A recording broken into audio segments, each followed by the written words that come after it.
London, 1863. The chandeliers of Ashford House cast their golden glow over the cream of London society. Ladies in silk gowns drifted across polished floors like exotic birds, while gentlemen in tailored evening wear exchanged pleasantries and business propositions in hushed tones. The annual Ashford Ball marked the pinnacle of the London season, an occasion where reputations were made, marriages arranged, and fortunes quietly negotiated. Lady Victoria Pembroke, the self-appointed guardian of societal propriety, stood near the entrance with her loyal circle of companions. Her sharp eyes missed nothing, especially not the sudden hush that fell over the gathering as the footman announced the next arrival. The Countess Rebecca Stewart. The announcement rippled through the ballroom. Heads turned, conversations halted, and fans fluttered with increased vigor. The woman who entered stood perfectly still for a moment, allowing the curious eyes of society to take her measure. Countess Rebecca Stewart was not what they expected. Her gown of deep burgundy silk was elegant but understated, lacking the ostentatious embellishments favored by those desperate to announce their wealth. Her raven hair was arranged in a sophisticated style that framed her face, a face that held a quiet dignity and an almost imperceptible sadness in her dark, expressive eyes. "A widow, I hear," whispered Lady Pembroke to her companions. "Recently returned from abroad, India perhaps, or was it the Americas?" "Neither," replied her companion, Mrs. Hawthorne. "I heard she was in Italy. Her late husband was the Earl of Westmoreland's second son. Died under mysterious circumstances, they say." How deliciously scandalous, Lady Pembroke's eyes narrowed. And yet she dares show her face at Ashford's ball. How very bold. Across the room, standing slightly apart from the crowd, was a man whose mere presence commanded attention. James Charlemont, the Duke of Harrington, observed the newcomer with calculated interest. At 34, the Duke had earned his reputation as London's most formidable bachelor. His dark hair and striking features had broken countless hearts, but it was his shrewd business acumen that had doubled his already substantial fortune and made him both feared and respected throughout England. "Who is she?" he asked his companion, Lord Edward Blackwood, without taking his eyes off the Countess. "Rebecca Stewart, widow of William Stewart, been abroad for nearly 3 years, returned to claim her late husband's estate in Berkshire." Edward provided the information with practiced efficiency.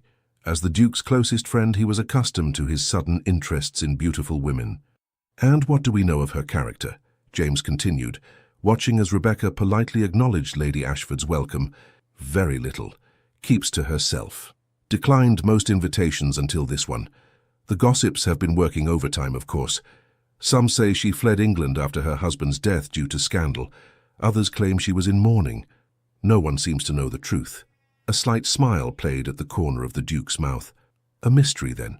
"James," Edward's voice took on a warning tone, "she doesn't appear to be your usual type. There's something different about her." "Precisely what makes her interesting," James replied, straightening his cravat. "The season has been insufferably dull thus far." As Rebecca moved through the crowd, she felt the weight of scrutiny upon her. She had anticipated this, of course. 3 years away had not dulled her memory of London society's voracious appetite for novelty and scandal.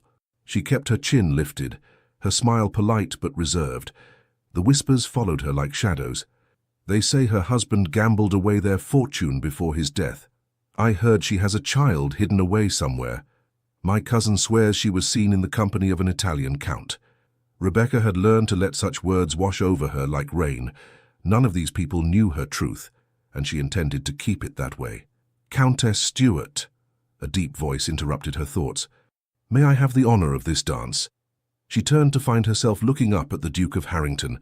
His reputation had preceded him even to the remote Italian village where she had sought refuge. Handsome, wealthy, and utterly merciless, both in business and in his dealings with women. His dark eyes held an intensity that unsettled her. "Your Grace," she curtsied slightly, "I'm afraid I must decline. I do not dance." Instead of appearing offended, a gleam of interest lit his eyes. "Not at all? Or merely not with me?" "Not at present," she clarified, maintaining her composure.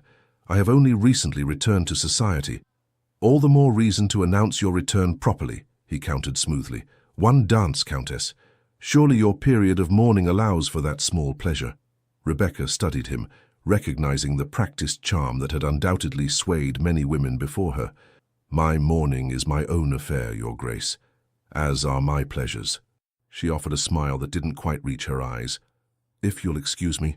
She moved away, leaving the Duke staring after her with undisguised surprise and growing fascination. In all his years navigating the marriage market, few women had ever declined his invitations, and none had done so with such unapologetic directness. From across the room, Lady Elizabeth Harwick observed the exchange with interest. As Rebecca's childhood friend, and one of the few people who knew the true circumstances of her time abroad, she had worried about her friend's return to London. Seeing her hold her own against the notorious Duke offered some reassurance. "You've made quite an impression," Elizabeth murmured when Rebecca joined her by the refreshment table. Turning down the Duke of Harrington is practically unheard of. Rebecca accepted a glass of champagne. "I didn't come to London to become another conquest in his collection." "Why did you come back?" Elizabeth asked gently. "Your letters were always vague. You could have stayed in Italy forever." Rebecca's gaze drifted toward the tall windows, where rain had begun to streak the glass. It was time. One cannot run forever, even when running feels safer than standing still. She took a small sip of champagne. "Besides, there are matters concerning William's estate that require my attention." Elizabeth wanted to press further, but years of friendship had taught her when Rebecca's defences were firmly in place. Instead, she changed the subject. "Lady Pembroke has been watching you like a hawk all evening. I suspect you'll be the primary topic at her tea tomorrow." "Let them talk," Rebecca replied. "They'll tire of me soon enough when they discover I have no scandals to offer." But across the room, the Duke of Harrington had not taken his eyes off her. For the first time in years, he had encountered a woman who didn't immediately succumb to his charm, a woman who carried herself with quiet dignity rather than desperate coquetry. The thrill of the challenge surged through him. "Edward," he said to his friend, "find out everything you can about Countess Stuart. Everything." Lord Blackwood sighed. "James, perhaps this time you should simply leave well enough alone. She seems to value her privacy." The Duke smiled, his eyes never leaving Rebecca's profile. "Privacy is a luxury in our world, my friend, and I intend to know exactly what secrets she's keeping behind those remarkable eyes." As the evening progressed, Rebecca navigated the treacherous waters of society with careful precision. She answered personal questions with polite deflection and engaged in conversation only long enough to avoid appearing rude. When the clock struck 11, she made her excuses to Lady Ashford and prepared to depart. As her carriage was called, she felt a presence beside her in the entrance hall. "Leaving so soon, Countess?" The Duke had materialized at her elbow. "The night is still young." "For some, perhaps," she replied. "I find these gatherings rather taxing after so long away." He studied her face in the softer light of the hall. "Where exactly were you away to, if I might ask?" "You may ask, Your Grace, but that doesn't guarantee an answer." Her response was gentle but firm. The footman announced her carriage had arrived. As she prepared to leave, the Duke spoke again, his voice lower. "We shall meet again, Countess Stuart. London is surprisingly small when one knows how to navigate it." Rebecca met his gaze directly. "London is exactly as large or small as one wishes it to be, Your Grace. Good night." As her carriage pulled away from Ashford House, Rebecca finally allowed her carefully maintained composure to falter. She leaned back against the plush seat and closed her eyes. Her return to London had been necessary, but perilous. There were secrets she had buried in Italy, secrets that must remain there if she was to reclaim any semblance of a life in England. The Duke of Harrington's interest was an unforeseen complication. Men like him were dangerous not because of their cruelty, but because of their persistence. He would not stop until he uncovered whatever mystery he believed she harbored. "Home, my lady?" her driver called through the small window. Rebecca opened her eyes, gazing at the rain-slicked streets of London passing by. "Yes, Henry, take me home." But as the carriage wound its way through the foggy streets, she wondered if England would ever truly feel like home again, or if she had forever destined herself to remain an outsider, watching life from behind a carefully constructed facade. In his own carriage, the Duke of Harrington contemplated his next move. Countess Stuart presented a unique puzzle, one he was determined to solve. What he couldn't yet admit, even to himself, was that his interest went beyond his usual pursuit of conquest. Something in her eyes had reached past his carefully cultivated cynicism and touched a part of him he had long thought dormant. "Intriguing," he murmured to himself as London's misty landscape slipped by his carriage window. "Most intriguing indeed." The morning after the Ashford ball dawned grey and damp, a typical London day that seemed to mirror Rebecca's mood. She sat at the writing desk in her modest but elegant townhouse on Chester Street, reviewing correspondence that had accumulated during her absence. 3 years away had not diminished the obligations of her position, and William's estate matters had become increasingly complex. Her lady's maid, Sophie, who had accompanied her from Italy, entered with a tray of tea. "More invitations arrived this morning, my lady," Sophie announced, setting down the tray. "It seems your appearance at the Ashford ball has made quite an impression." Rebecca sighed, accepting a cup of steaming tea. "I had hoped to re-enter society quietly. If I may be so bold, my lady, that was perhaps an unrealistic expectation. A beautiful young widow with a countess title was never going to pass unnoticed." Rebecca smiled at Sophie's frankness. In Italy, their relationship had evolved beyond that of mistress and servant into something closer to friendship. The isolation of their small villa near Florence and the circumstances that had driven them there had dissolved many of the rigid barriers of English propriety. "Lady Elizabeth Harwick has invited you to tea this afternoon," Sophie continued, sorting through the invitations.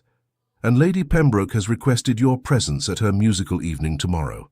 I'll accept Elizabeth's invitation, of course, but I think I shall decline Lady Pembroke's. I've had quite enough scrutiny for 1 week." Rebecca picked up the letter from her solicitor. "I must visit Mr. Ainsworth today.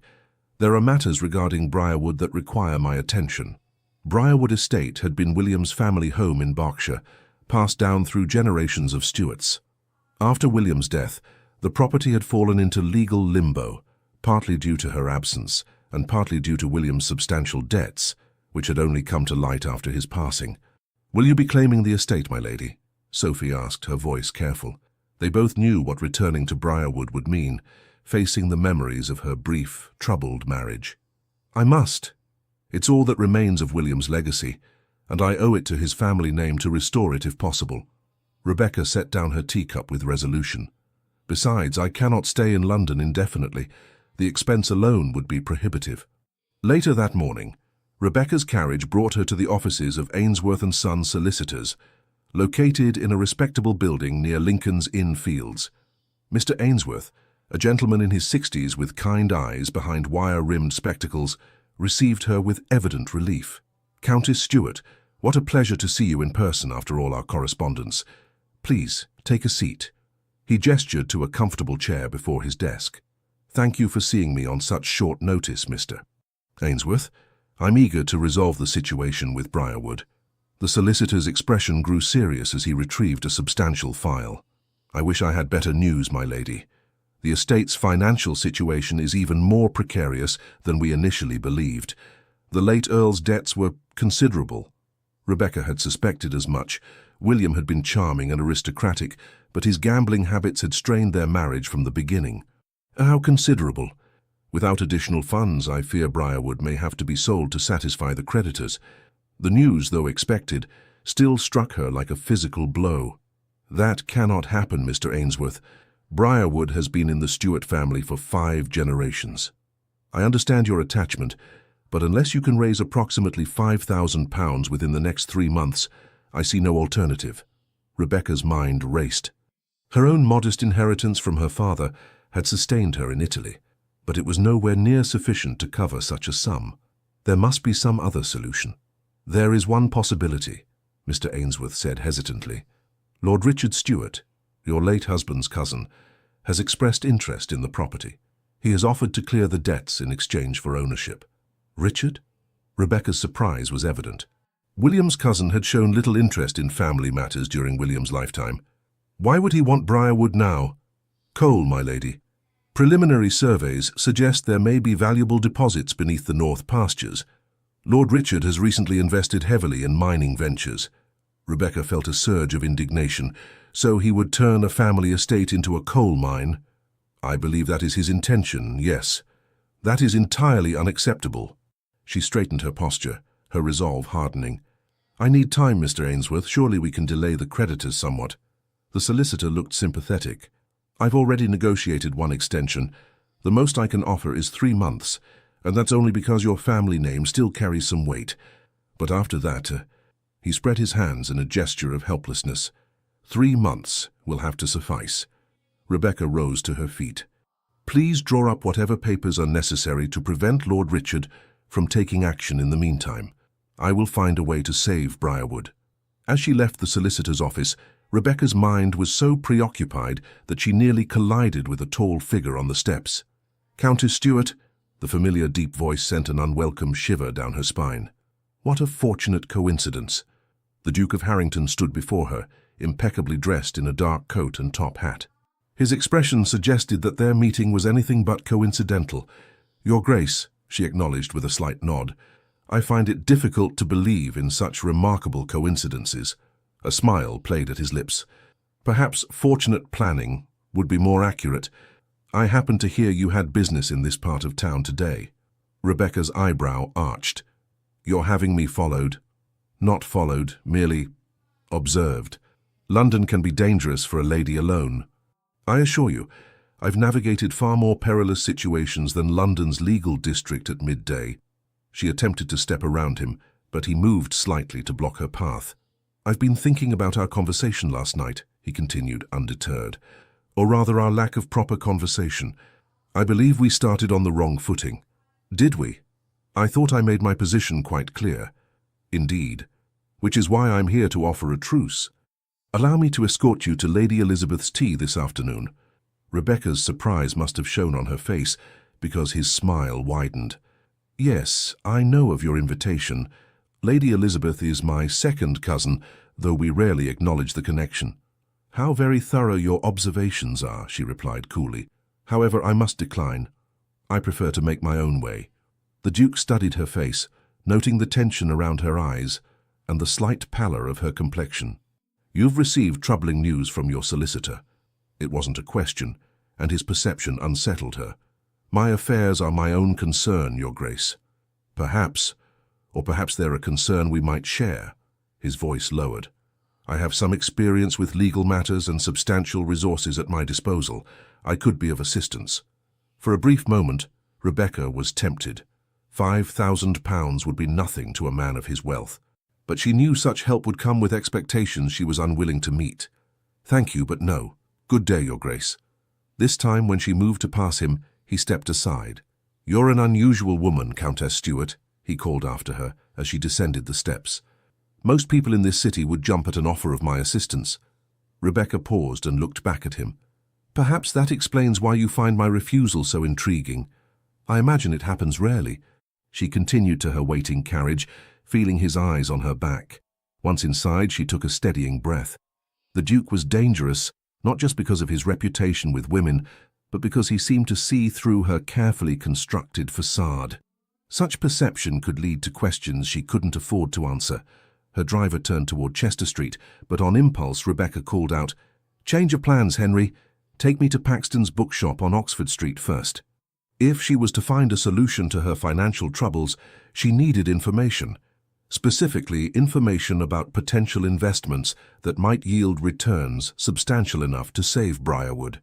And for that, she needed books on commerce and finance, subjects William had always dismissed as unsuitable for a lady's delicate mind. Meanwhile, the Duke of Harrington had other matters to attend to. In his study at Harrington House on Grosvenor Square, he received Lord Edward Blackwood's report on Countess Stuart. "She's the daughter of Admiral Charles Sinclair," Edward began, consulting his notes. "Mother died when she was young, educated at home by a series of governesses. Married William Stuart at 19, apparently a love match, though some suggest her father encouraged it due to financial difficulties after his retirement from the Navy." James listened intently, pacing before the fireplace. "And Stuart? What sort of man was he?" "Charming, well-liked, terrible with money, gambling debts primarily.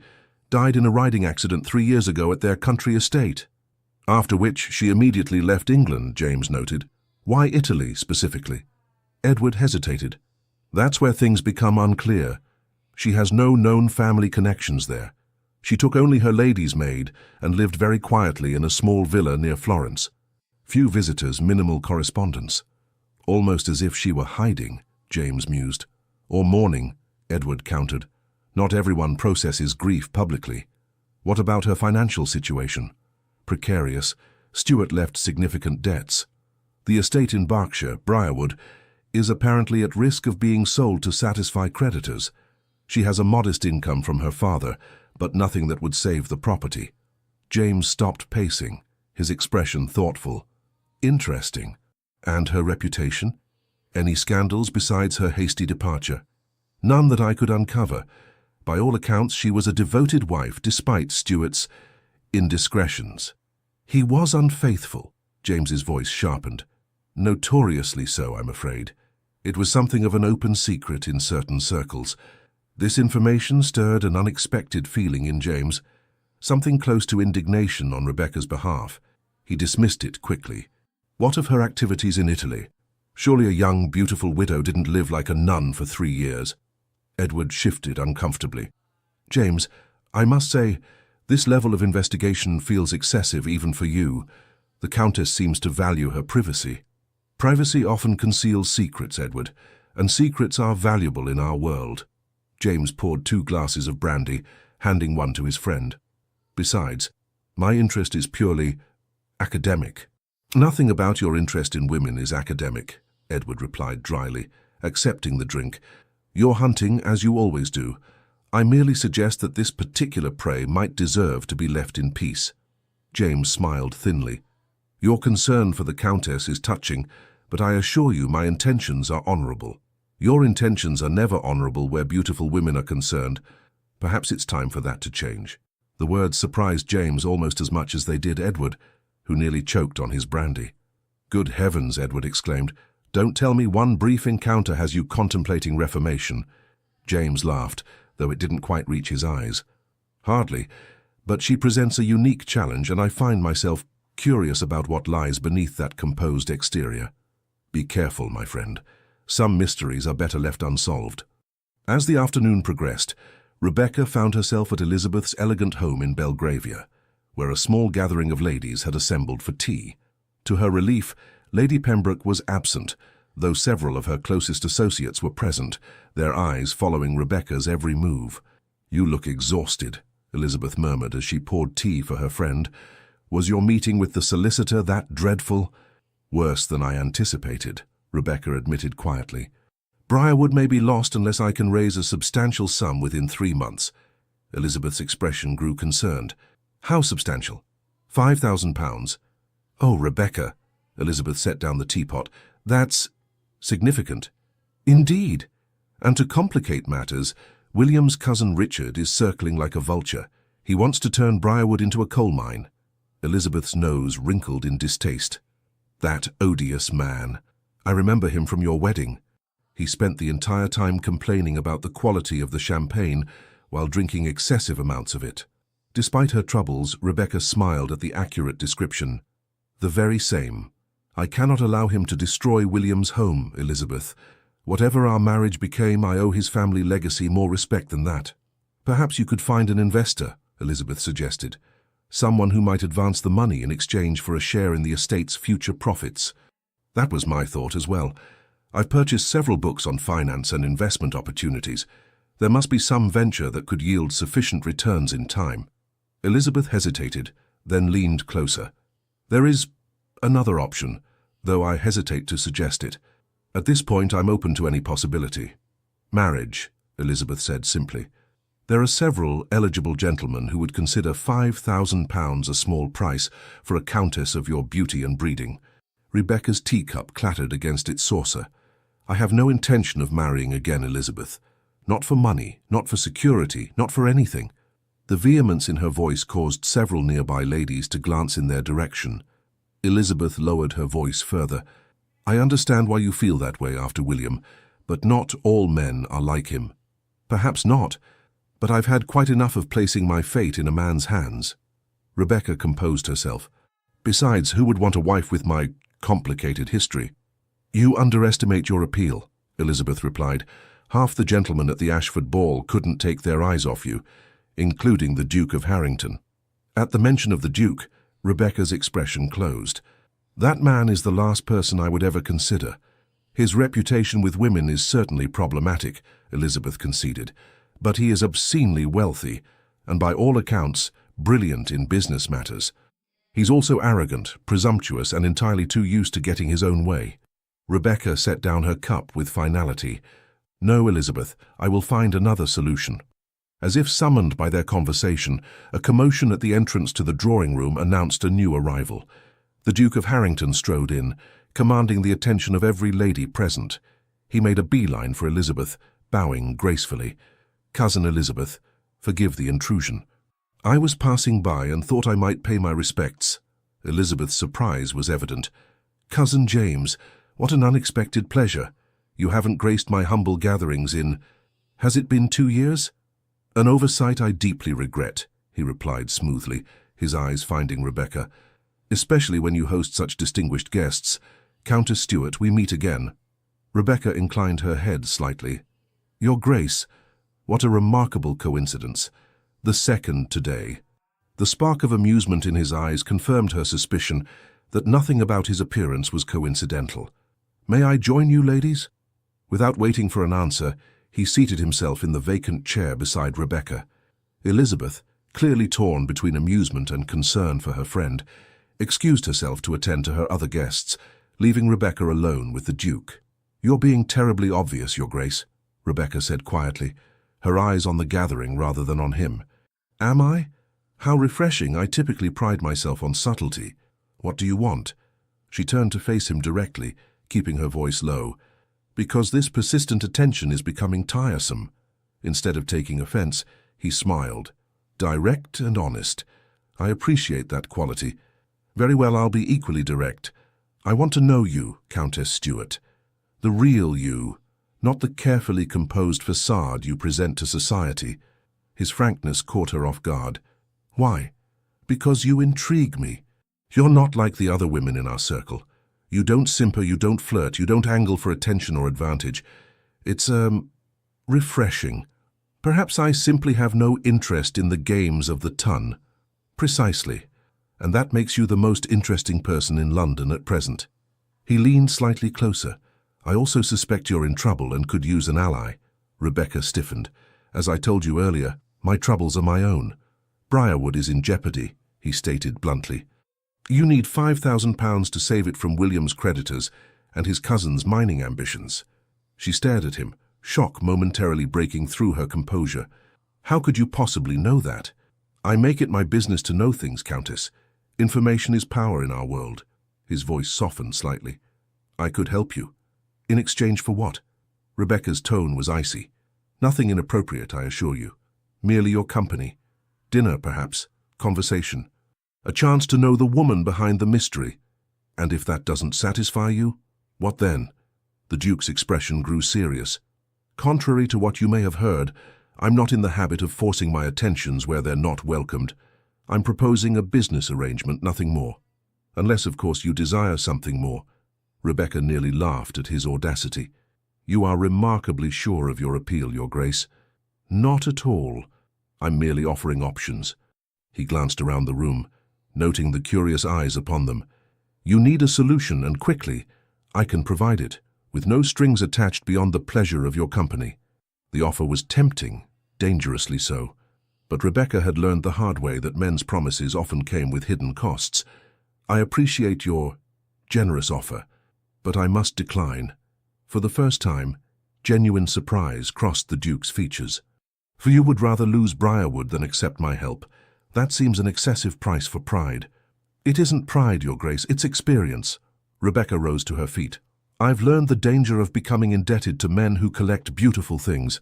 Now, if you'll excuse me, I should bid Elizabeth farewell." As she walked away, the Duke remained seated, his expression unreadable. What Rebecca couldn't know was that her refusal had accomplished what her beauty alone could not. It had ignited not just his interest, but his respect. And James Charlemont, Duke of Harrington, had never respected a woman before. Later that evening, as Rebecca sat alone in her study reviewing the financial books she had purchased, Sophie entered with a small package. "This was just delivered for you, my lady." The messenger said it was urgent. Rebecca opened the package to find a slim volume bound in green leather. The title read, Modern Investment Strategies for the Discerning Gentleman. Inside the cover was a handwritten note. Countess Stuart, since you prefer to make your own way, perhaps this might prove useful. Chapter 7. On Railway Investments is particularly illuminating. With respect for your independence, Harrington. Rebecca's first impulse was to close the book and return it immediately. But curiosity got the better of her, and she turned to Chapter 7. There, tucked between the pages, was a newspaper clipping about a new railway line being planned between London and Bristol, with shares being offered to initial investors. She studied the article carefully. The projected returns were substantial, and the timeline aligned with her needs. Most importantly, the minimum investment was within her modest means. It could be the solution she sought, a way to save Briarwood without becoming indebted to the Duke. Yet the fact that he had provided this information presented its own complication. Why would he help her after she had so firmly rejected his offer? What did he truly want from her? As the night deepened outside her window, Rebecca contemplated the Duke's motives and her own precarious situation. Whatever game he was playing, she would have to proceed with extreme caution. Too much depended on her maintaining not just her independence, but her secrets. For what no one in London knew, what no one could ever know, was that Rebecca Stuart had left England 3 years ago not merely to escape gossip or to mourn a husband, but to hide a truth that could destroy everything she had left. The following weeks brought a subtle shift in the dynamic between Rebecca and the Duke of Harrington. Rather than pursuing her directly, he seemed content to observe from a distance, appearing at the same social functions, but approaching her only for brief, cordial exchanges. This change in tactics unsettled Rebecca more than his earlier persistence had. "He's planning something," she confided to Elizabeth as they browsed fabrics at a fashionable draper's shop on Bond Street. "This sudden restraint doesn't suit his character." Elizabeth examined a bolt of pale blue silk. "Perhaps he's simply respecting your wishes. Even James must occasionally behave like a gentleman. Men like the Duke don't retreat. They merely change strategies." Rebecca ran her fingers over a deep green velvet. "Besides, I received word that he's been making inquiries about my time in Italy." Elizabeth's hand paused mid-motion. "What sort of inquiries?" "Nothing specific according to my contacts, just questions about where I lived, who I associated with. Are you concerned about what he might discover?" Rebecca met her friend's concerned gaze. "You know why I must be cautious, Elizabeth." "Yes, but surely after 3 years, time doesn't erase certain complications." Rebecca lowered her voice further. "If the truth about those years became public knowledge, I would be ruined, and not just socially." Elizabeth squeezed her hand reassuringly. "Then we must ensure the Duke's curiosity is directed elsewhere. Perhaps if he believed you had another suitor. I have no interest in encouraging any suitors, real or imagined. It needn't be genuine, just a strategic diversion." Rebecca shook her head. "No more games, Elizabeth. I've had my fill of deception." The irony of this statement wasn't lost on either of them. Rebecca's entire return to London was built upon careful omissions and half-truths. Their conversation was interrupted by a familiar voice behind them. "Ladies, what a delightful surprise." The Duke of Harrington stood at the entrance to the shop, removing his hat in a gesture of respect. Beside him was Lord Edward Blackwood, who offered a polite bow. "Your Grace, Lord Blackwood." Elizabeth curtsied slightly, her smile diplomatic. "How unexpected to encounter you in a draper's shop." "Edward required some fabric samples for his sister's birthday gift," James explained smoothly. "I merely offered my company and aesthetic judgment." Lord Blackwood rolled his eyes good-naturedly. "His aesthetic judgment consists of declaring everything either acceptable or insufficient, with no further elaboration." Rebecca couldn't help but smile at this frank assessment, which seemed to please the Duke immensely. "Countess Stuart," he addressed her directly, "I trust you found the material I sent you informative." "Indeed, Your Grace, though I confess to some confusion about your motives in providing it." His expression revealed nothing. "Must I have ulterior motives to offer assistance to a lady in need?" "Based on your reputation, yes." Instead of taking offense, he laughed, a genuine sound that momentarily transformed his face, revealing a glimpse of a less guarded man. "Fair assessment, but perhaps my reputation, like many in London, has been somewhat exaggerated." "Or perhaps," she countered, You're simply more subtle in your methods than others. The shopkeeper approached, eager to serve such distinguished customers, and the conversation shifted to more neutral topics. As they prepared to leave, the Duke addressed Rebecca again. "I understand you've been investigating railway investments." She stiffened slightly. "Your network of informants is impressively thorough." "Not informants. I happen to sit on the board of the London and Bristol Railway Company." His voice held no smugness, merely statement of fact. "Their offices noted your inquiry about share purchases." "I see." Rebecca maintained her composure despite her discomfort at how easily he accessed information about her activities. "If you're serious about investing, I could arrange a private meeting with the chief engineer. He could provide insights not available in the public prospectus." Rebecca studied his face, searching for signs of manipulation or hidden agenda. She found none, only what appeared to be genuine offer of assistance. "Why would you help me when I've consistently rebuffed your advances?" she asked directly.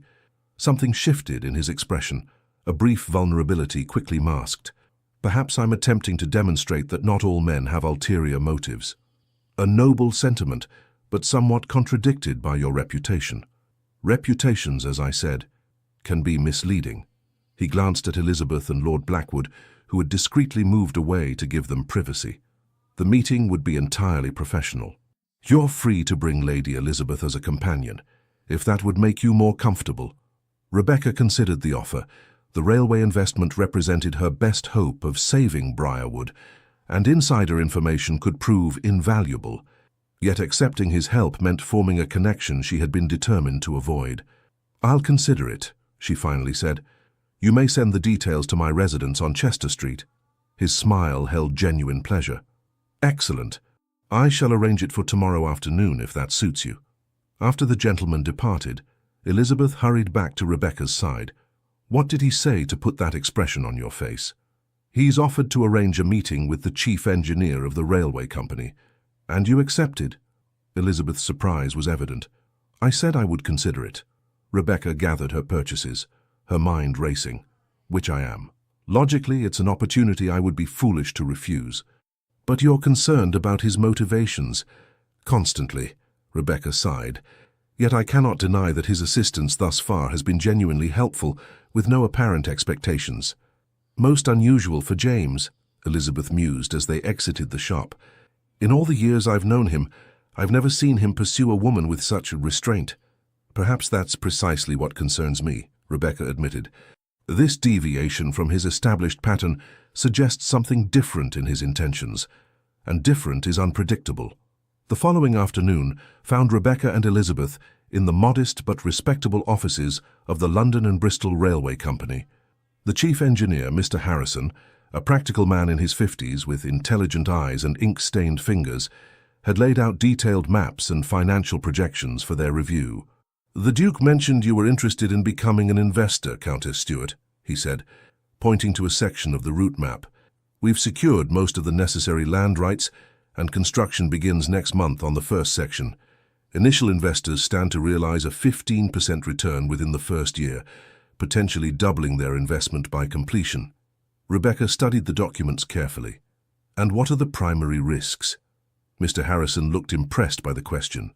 "Weather delays, primarily. Also, negotiations are still ongoing for some land parcels near Bristol, but we've built contingencies into both the timeline and budget." For the next hour, Rebecca asked detailed questions about every aspect of the project, questions that clearly surprised the engineer with their technical precision and business acumen. Elizabeth watched with quiet pride as her friend demonstrated knowledge that would have been considered inappropriate for a woman of their social standing just a few years earlier. As they concluded their meeting, the door opened and the Duke of Harrington entered. "I hope I'm not interrupting," he said, though his timing suggested the opposite. "I merely wanted to ensure that Mr. Harrison had provided all the necessary information. The Countess has a remarkably thorough understanding of railway finance for a lady," Mr. Harrison commented, gathering his papers. "Your Grace didn't mention she was so well versed in business matters." "The Countess continually surprises," James replied, his eyes on Rebecca. "That's what makes her exceptional."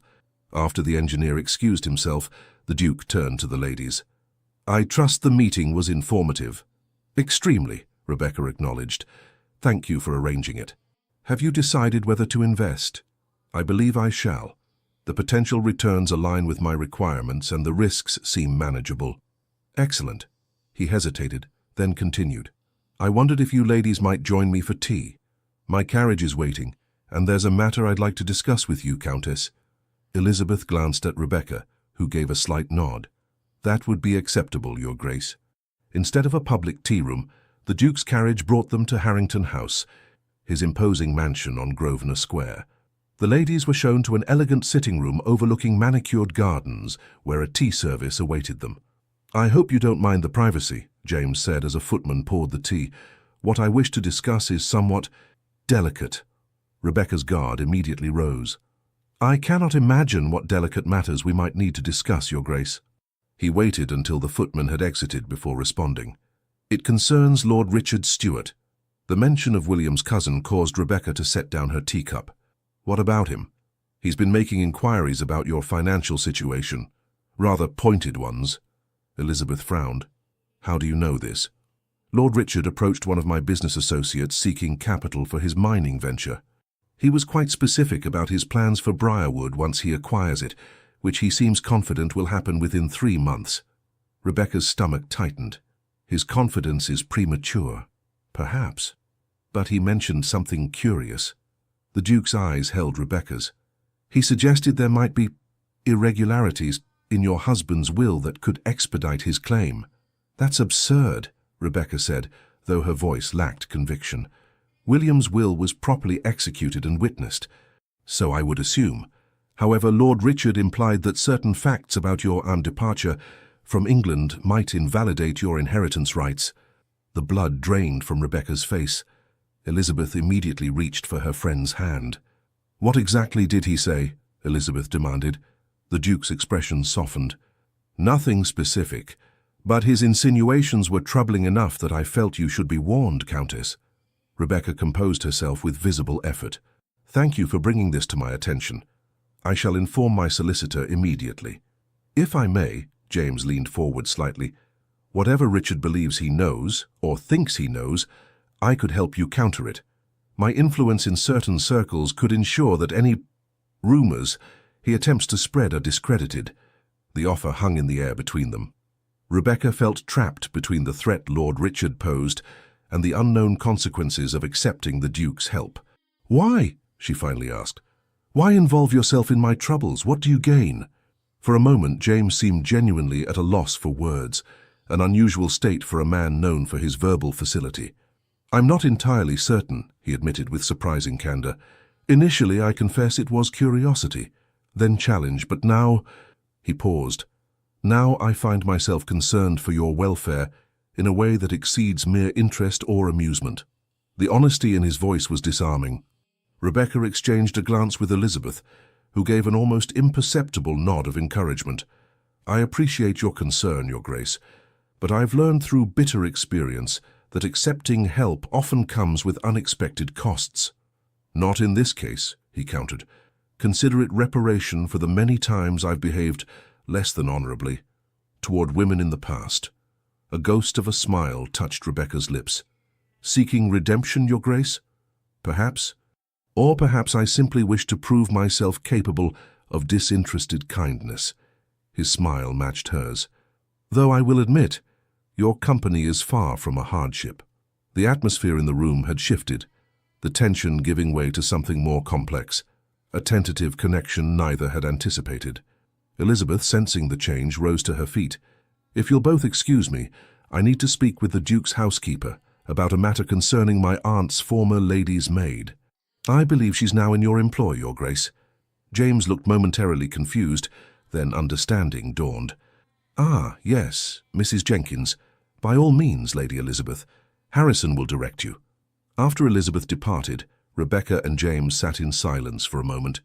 Your friend is remarkably transparent in her matchmaking efforts, James observed dryly. Rebecca couldn't help but laugh. Elizabeth has always lacked subtlety in certain matters. I apologize for her maneuvering. No apology necessary.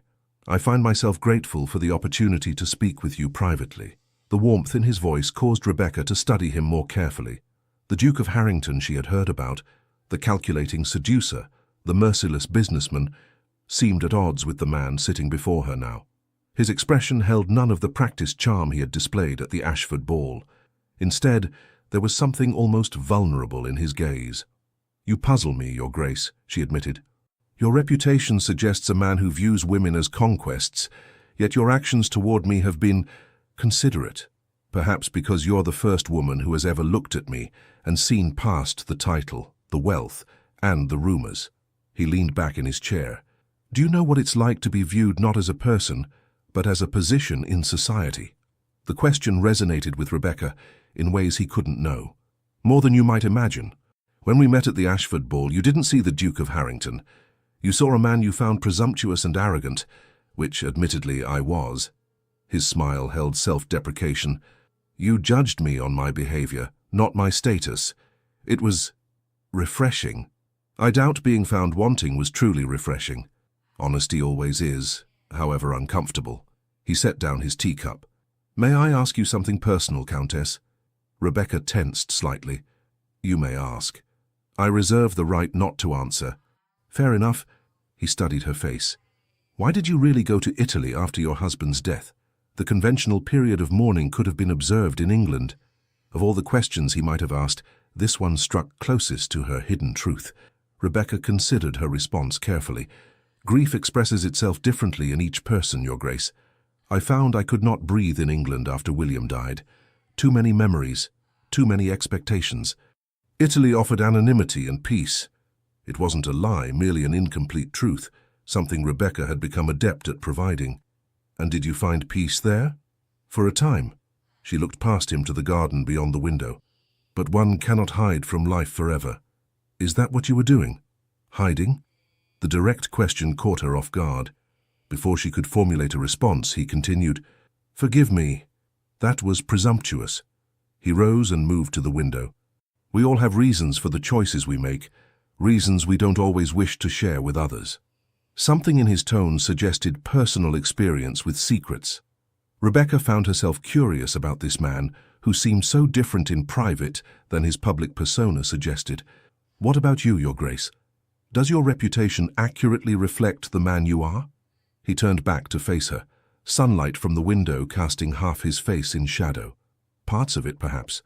I've certainly behaved callously toward women in the past.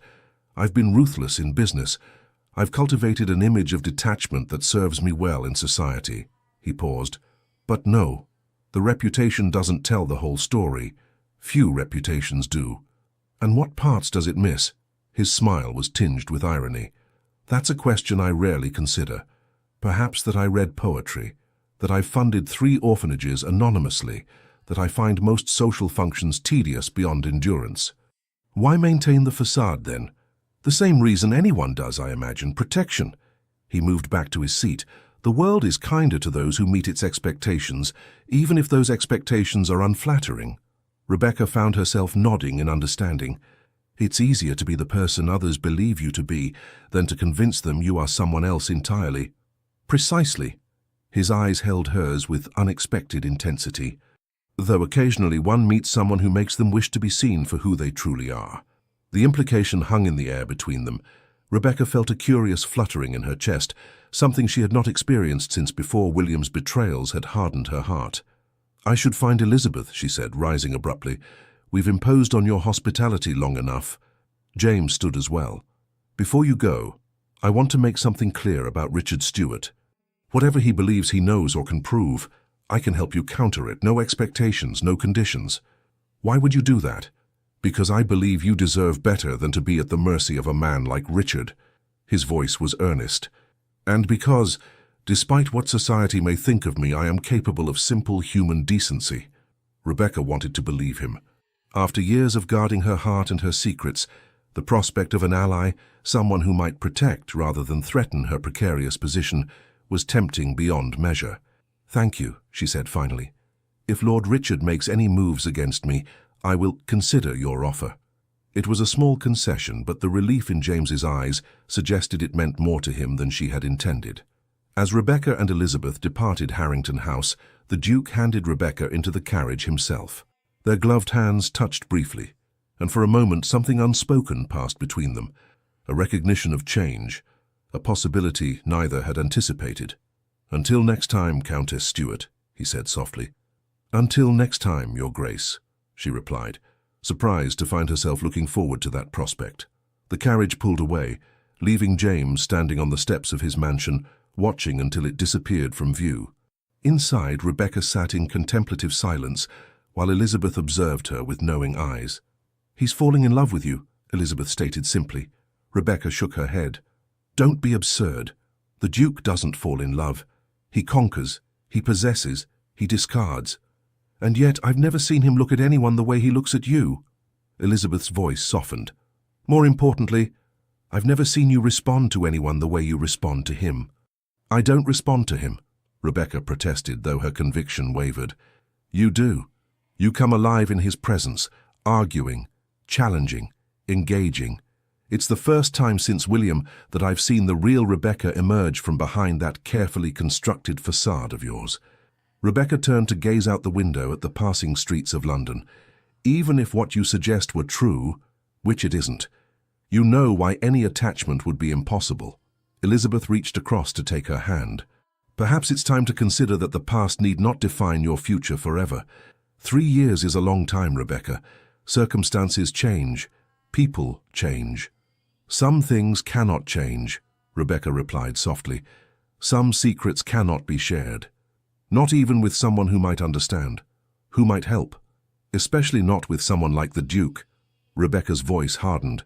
"His world is one of privilege and power. He cannot possibly comprehend the choices I've had to make." Elizabeth sighed. "You may be underestimating him, and yourself." The carriage continued through London's busy streets, carrying Rebecca toward a future increasingly complicated by feelings she had believed herself incapable of experiencing again. Despite her protestations, the Duke of Harrington had awakened something in her, something both frightening and exhilarating in its intensity. Meanwhile, across town in a considerably less elegant establishment, Lord Richard Stuart sat with a man whose shabby gentility suggested reduced circumstances. They spoke in low voices, heads bent close over a table in the corner. "You're certain of this information?" Richard asked, sliding a small pouch of coins across the table. The man pocketed the payment with practiced swiftness. "Absolutely, my lord. My cousin was employed at the villa in Florence. She saw everything." "And you have proof, documents?" "Better. A witness willing to testify for the right price." Richard's thin lips curved into a smile. "Excellent. The Countess's time is running out faster than she knows." As night fell over London, 3 people lay awake, contemplating the future. Rebecca, haunted by secrets that threatened everything she had rebuilt. James, experiencing unfamiliar emotions that challenged his cynical worldview. And Richard, plotting the destruction of a woman whose only crime had been seeking peace in a world that offered her none. The railway investment proceeded smoothly. Rebecca committed a significant portion of her modest capital to the venture, bolstered by the chief engineer's assurances and, though she was reluctant to admit it, the Duke's involvement with the company.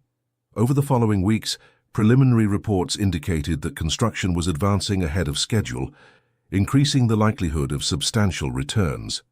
During this time, Rebecca found herself encountering the Duke with increasing frequency, sometimes by apparent coincidence, sometimes by mutual friends' arrangements. Each meeting deepened the connection between them, a connection that increasingly troubled and intrigued her in equal measure. "You're developing feelings for him," Elizabeth observed one afternoon as they walked through Hyde Park. "Don't bother denying it.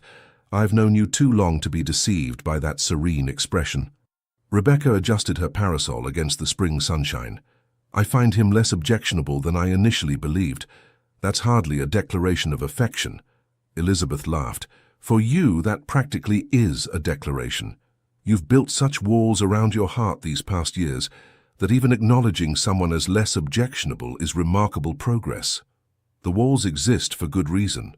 They did once. I'm not certain they still do." Elizabeth glanced sideways at her friend. "He asked about you again yesterday when he called on Frederick." Rebecca tried to appear indifferent. "What did he want to know?" "Whether you enjoy the theatre. Apparently he has access to a private box for the new production at the Royal Opera House tomorrow evening." "And what did you tell him?"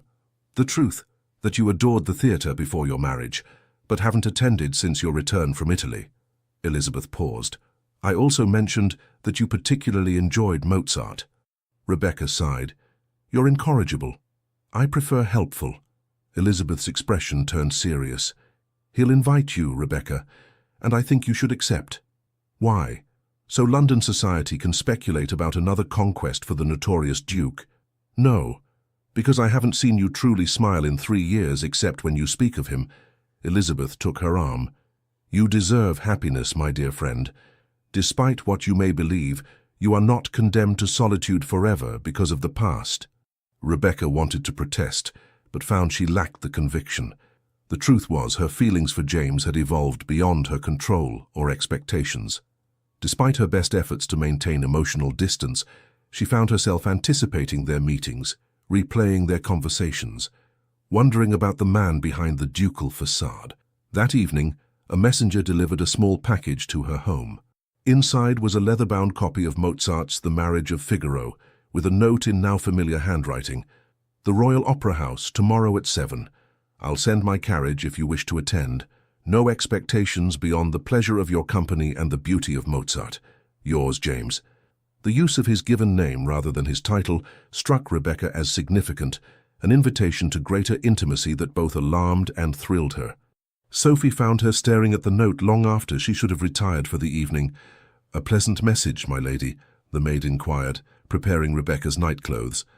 An invitation to the opera, Rebecca replied absently. From the Duke of Harrington. Sophie paused. Will you accept? I shouldn't. That doesn't answer my question. Sophie's tone held the familiarity born of their years together in Italy, where conventional mistress-servant boundaries had blurred. Rebecca looked up at her faithful companion. What would you do, Sophie? I think, my lady, after everything you've endured, you deserve an evening of beauty and pleasure without guilt or fear. Sophie began brushing out Rebecca's dark hair. The Duke seems genuinely taken with you. Is it so impossible that his interest might be honourable? Based on his history, yes. Yet even as she said it, Rebecca knew she was being unfair. The James she had come to know over recent weeks was far more complex than his reputation suggested. People change, my lady. Sophie's voice was gentle. Sometimes due to circumstances, sometimes due to meeting someone who makes them want to be better than they are. The following evening, after hours of indecision, Rebecca found herself stepping into the Duke's carriage. She had chosen a gown of deep blue silk that complemented her dark hair and pale complexion, elegant but not ostentatious. The Duke was waiting at the entrance to the opera house, his tall figure distinguished in formal evening attire. His expression when he saw her approaching contained none of the practiced appreciation he might offer any beautiful woman, but rather a genuine pleasure that transformed his features. You came, he said simply, offering his arm. Mozart is difficult to resist, she replied with a small smile. And am I also difficult to resist? The question was posed lightly, but his eyes were serious. Increasingly so, much to my consternation. He laughed, delighted by her honesty. I find your consternation far more flattering than false enthusiasm. As he escorted her to his private box, Rebecca was acutely aware of the curious glances and whispers that followed them. The Duke of Harrington with the mysterious Countess Stuart would provide gossip for weeks. People are staring, she murmured. Let them. I've endured their speculation for years. It becomes background noise eventually. The private box offered both excellent views of the stage and welcome seclusion from prying eyes. As the orchestra began the overture, Rebecca found herself relaxing for the first time in days. Music had always been her refuge, the one pleasure that transported her beyond her troubles. James watched her more than the performance, captivated by the genuine emotion that played across her features. This was Rebecca unguarded, responding to the beauty of Mozart's creation with an openness she rarely displayed in society. During the intermission, he procured refreshments, and they remained in the box, avoiding the social mingling in the lobby. You're different when you listen to music, he observed, more in present. Rebecca smiled. Music speaks truth in a way words seldom manage. There's no deception in a perfect aria, no hidden motives in a beautiful melody.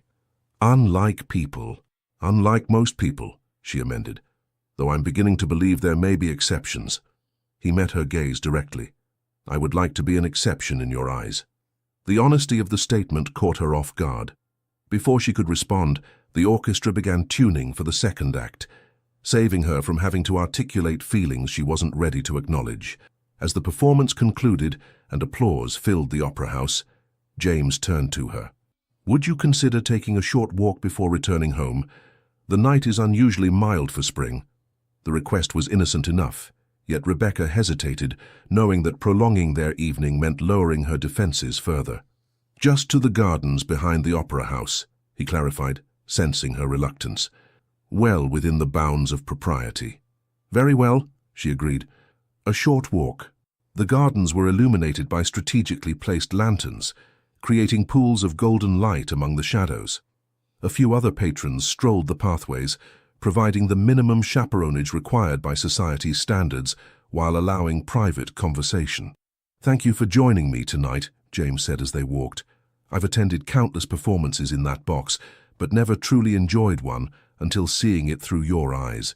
You're a flatterer, Your Grace."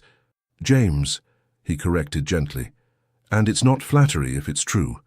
They paused beside a small fountain whose waters caught the moonlight in silver ripples. "May I ask you something personal?" he ventured. Rebecca tensed slightly but nodded. "Were you happy in your marriage? Before—" he hesitated. "Before whatever happened that sent you to Italy?" The directness of the question caught her off guard. Most people in their circle would never address such a topic so plainly.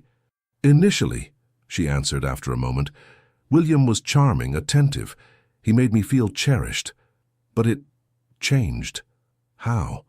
Rebecca considered how much to reveal. "He had gambling debts I didn't know about when we married. As they mounted, he became desperate, then reckless. He began drinking heavily, staying away for days at a time." She paused. "There were other women, many of them. He made no particular effort to be discreet." James's expression darkened. "He was a fool." "He was troubled," Rebecca corrected, "and I was naive. I believed love could overcome any difficulty. And now I believe that love, while powerful, is not always sufficient. It requires honesty, respect, and trust to survive." She looked up at him. "Qualities I suspect you understand the importance of, despite your reputation suggesting otherwise." He was silent for a moment, his expression thoughtful. "My reputation as a seducer is not entirely undeserved," he finally said. "I've treated women as conquests, as temporary amusements. I've been careless with feelings and callous in my dismissals. Why are you telling me this? Because I want you to know who I was, so you can appreciate who I'm trying to become." His voice lowered. "Because when I'm with you I find myself wanting to be worthy of the way you look at me when you forget to be guarded."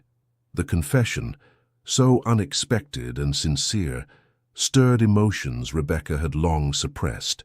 For a moment she allowed herself to imagine what it might be like to trust again, to open her heart to this complex man who seemed as surprised by his feelings as she was by hers. "James," she began, but was interrupted by a voice calling her name. "Countess Stuart, what a delightful surprise." Lord Richard Stuart approached from the main path, his thin smile failing to reach his cold eyes. Rebecca instinctively stepped back, creating distance between herself and James. "Lord Richard," she acknowledged stiffly, "I didn't realize you were a patron of the opera." "Occasionally, though I find I'm drawn more to the dramatic performances outside the theatre." His gaze shifted meaningfully between her and the Duke. "Your Grace, I don't believe we've been formally introduced. Richard Stuart, cousin to the late Earl of Westmoreland." James's expression revealed nothing as he inclined his head slightly. "Lord Richard, the Countess has mentioned you." "All good things, I hope." Richard's smile widened. "Though I imagine our dear Rebecca has many stories she prefers not to share, particularly about her time in Italy." The implied threat was unmistakable. Rebecca felt cold dread settling in her stomach. "The weather has turned chilly," she said, pulling her shawl closer around her shoulders. "I believe it's time I returned home." "Of course," James responded immediately, offering his arm. "Lord Richard, if you'll excuse us." Richard bowed with exaggerated courtesy. "By all means. Though, Countess, we really must arrange a time to discuss family matters.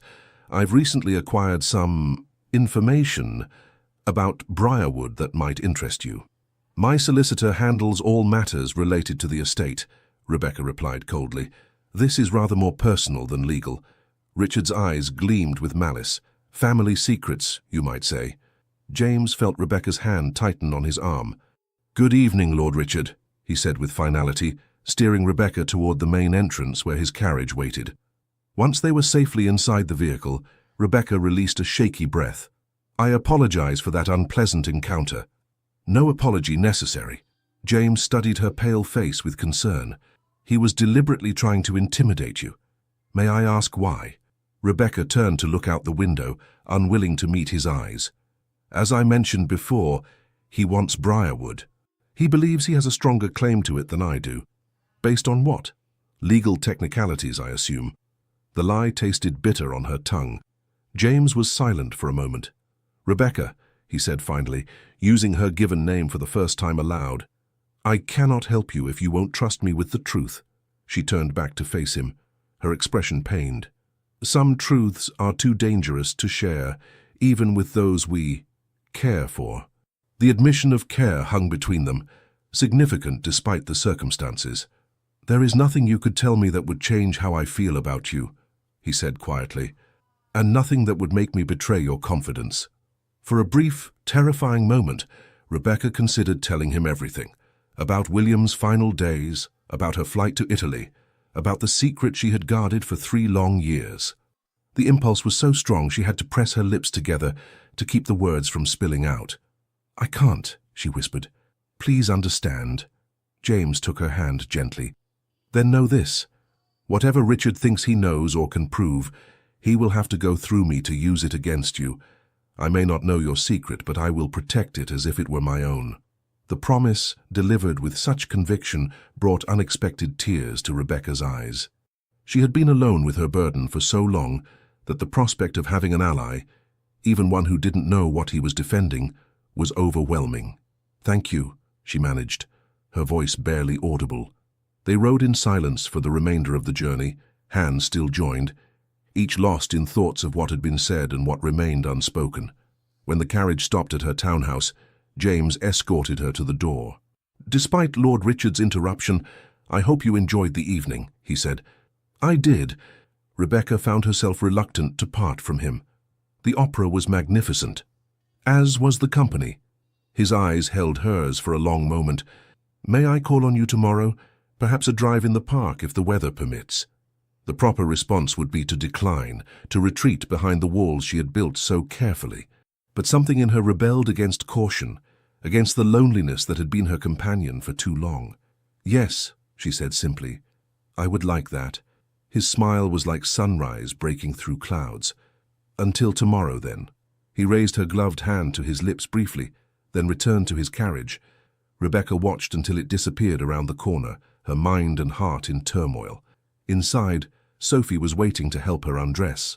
"How was the opera, my lady?" "Beautiful," Rebecca replied absently, her thoughts elsewhere. "And the Duke?" Rebecca met her maid's knowing gaze in the mirror. "Unexpected, Sophie, in every possible way." As she prepared for bed, Rebecca knew she had reached a crossroads. Her feelings for James had grown beyond her ability to deny or control them. Yet her secret stood between them like an invisible wall, a wall that would crumble to dust if Richard Stuart had his way. The question that haunted her as she drifted into uneasy sleep was whether James's professed feelings would survive the revelation of her past. For the first time in years, Rebecca found herself hoping, against all experience and reason, that love might indeed be stronger than deception, stronger even than the truth she had fled to Italy to hide. The following days brought a subtle shift in Rebecca's relationship with James. Their drive in the park led to tea at Lady Elizabeth's home, which led to attendance at a small musical evening, which led to a private tour of his extensive library at Harrington House. Each encounter deepened their connection, drawing them into a closeness that both exhilarated and frightened Rebecca. London society observed this developing attachment with avid interest.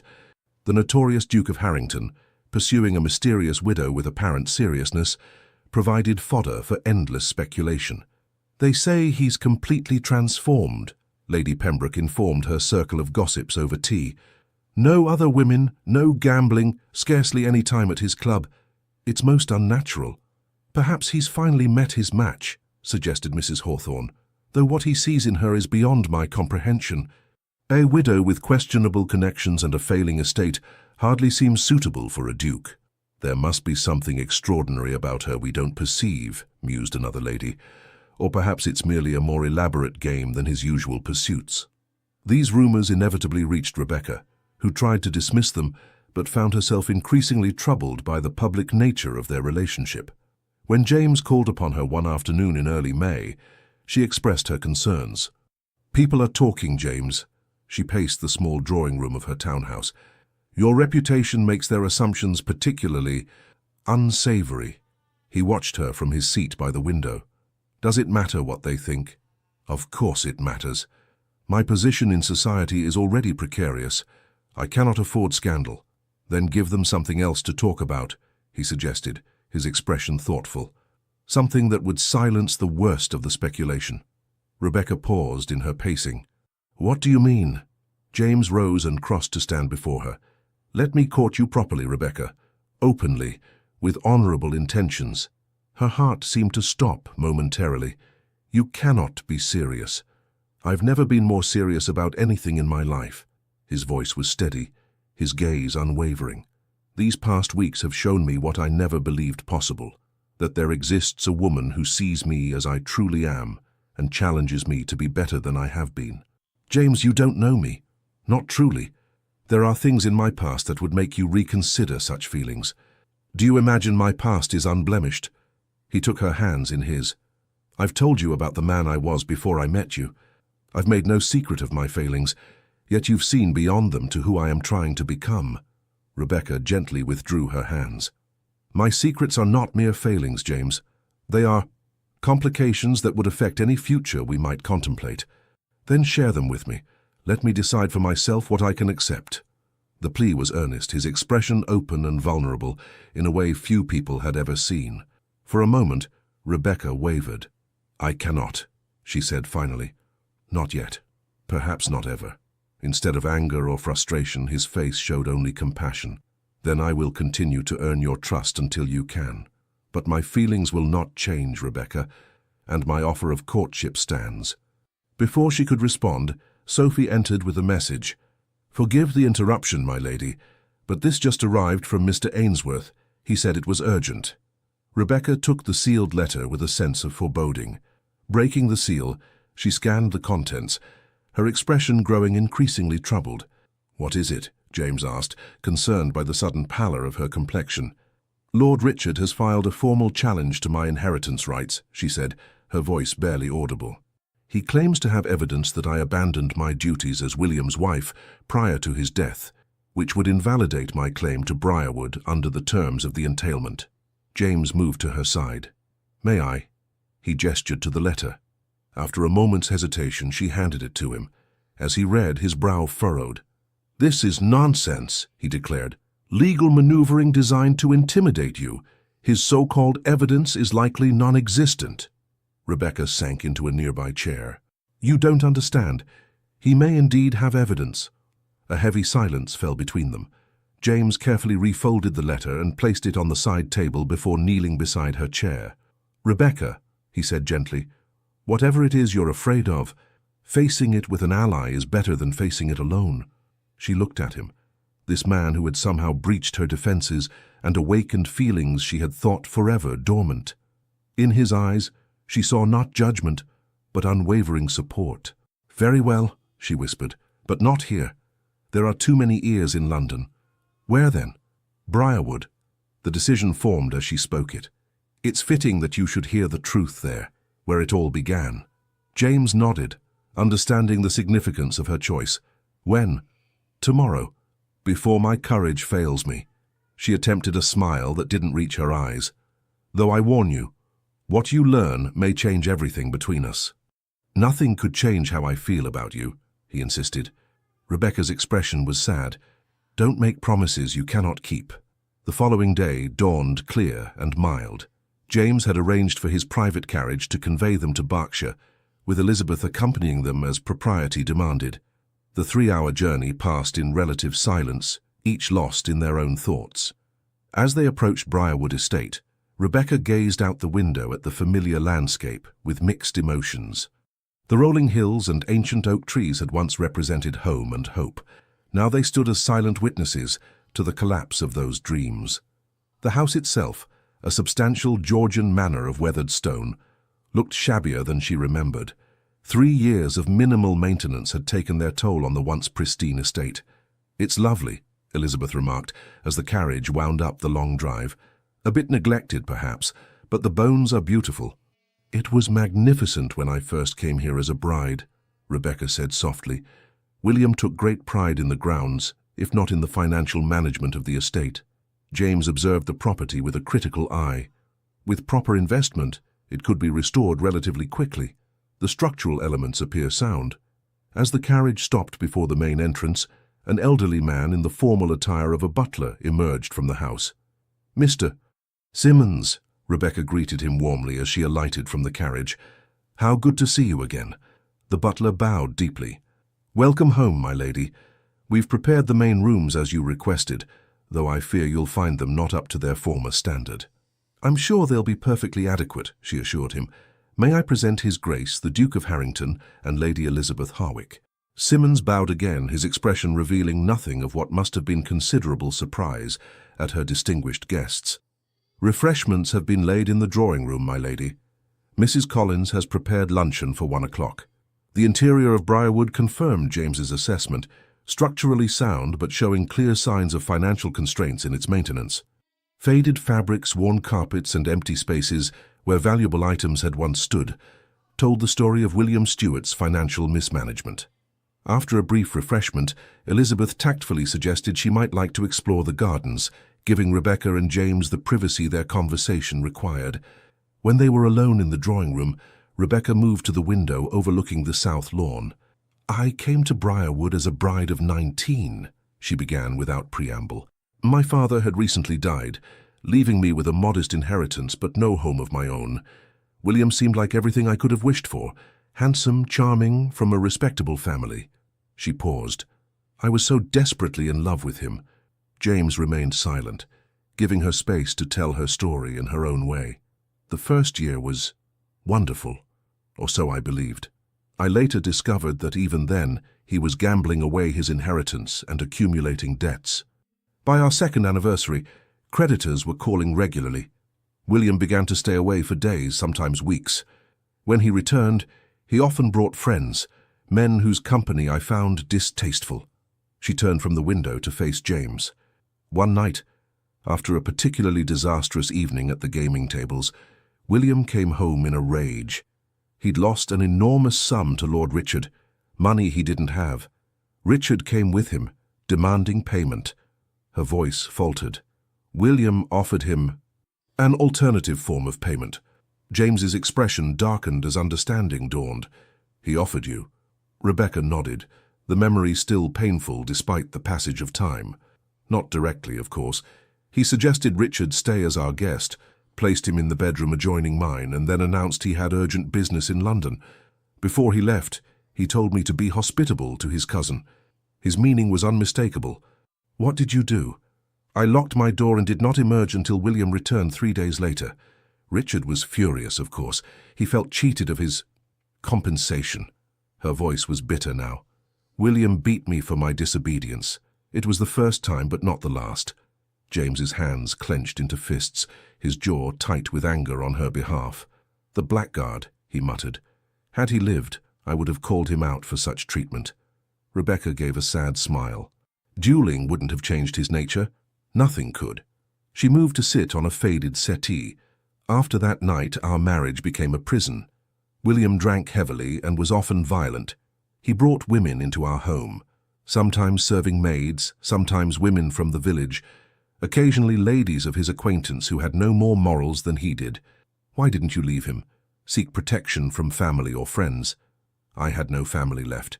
And divorce was unthinkable for a woman of my position. I would have been utterly ruined.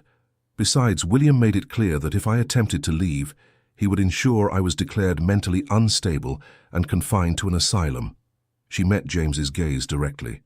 "So I endured, until one night when endurance became impossible.